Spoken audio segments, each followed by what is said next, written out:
Welcome to York Street Gaming News. I scour the planet to try to bring you the best hot topics and interesting stuff that's going on in the video game industry today. So grab your coffee, grab your juice, whatever you got, and let the gaming news begin. We got some breaking news from Monster Hunter Wilds. It looks like they breezed past 10 million copies sold. Congratulations. Congrats to the developers. I am so stoked for you guys over there. Making games is not easy, and selling games and selling a bunch of copies is even harder because it proves that you guys have made a kick-ass game and that everyone's loving it and playing it daily. So this is a first month sales record for Capcom. No game in the company's history has sold more after a month in sales. It's so cool to see this. Shout out to the developers over there at Capcom. Next up, we have some controversial news coming in hot from the gaming channels. Looks like this today is coming from PCGamer.com. The Turf Wars begin.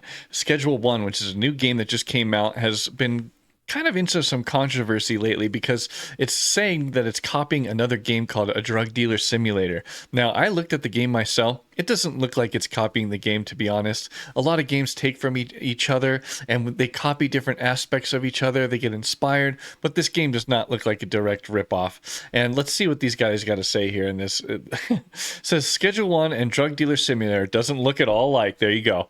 The DDS games are rooted in GTA-style realism, while Schedule 1 is, let's say, more akin to a downgraded Rick and Morty. They're both games about rising up as a small-time dope dealer to drug empire kingpin.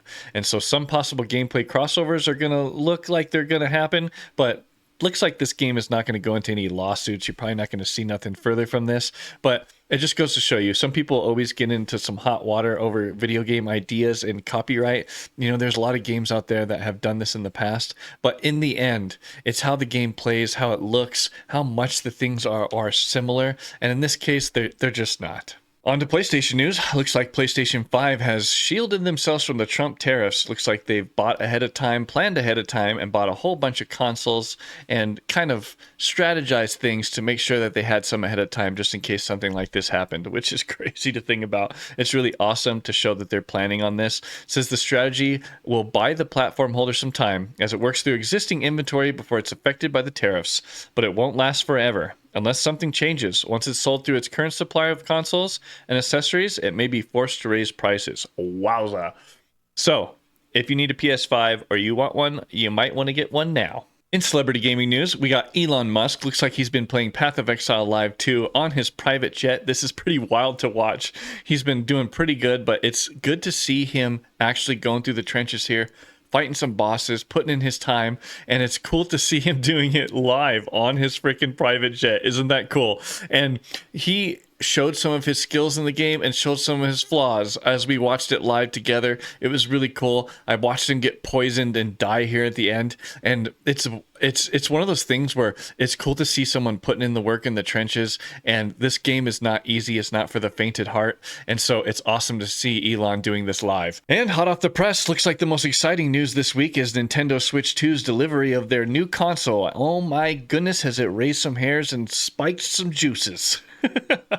The flows are flowing, as they say. Man, people are out with their picket fences and their torches, and they're really upset about all these price tags. And I'll tell you what, they do have some justification for it. Some of these games, to me, do not take the manpower and the money to justify an $80 or $90 price tag. You know, if this game is coming out and it's a AAA title and it costs hundreds of millions of dollars to make, I can see justifying that, me personally. But something that's coming out like a Mario Kart style game, to me, as a developer who's worked in the industry for a very long time now, I know the development process is a lot easier. It's simplified. The coding is more simple. There's not as many things that you have to take care of and worry about in a game like that compared to a giant AAA game like The Last of Us or God of War or anything like that. So I have a hard time kind of justifying it on my end. Let me know what you guys think. Looks like the Switch 2 is coming out at $449, and you can buy a different one that's like $500, which is like a combo version, a bundle with Mario Kart, which will save you some money. But I'll tell you what, not everyone's going to be able to do that and have the money to do so. So let me know your thoughts on this new console. Let me know if you're switching over and upgrading. A lot of people have already had a Switch and bought multiple ones. I've been waiting for the Switch 2 myself. I cannot wait for this one. And join me live tonight as we play some games. It's going to be really fun. And there's a Switch donation fund going on for those who dare. Well, that's it for today's gaming news. If you guys enjoyed it, make sure to hit that like button, bend it over, slice it up with a samurai sword, do whatever you got to do to make sure it turns blue. I appreciate all your guys' time and support. If you guys enjoyed this content, make sure to subscribe, hit those notifications so you can see when the next video comes out. I appreciate all your time and support, and I'll catch you guys next week.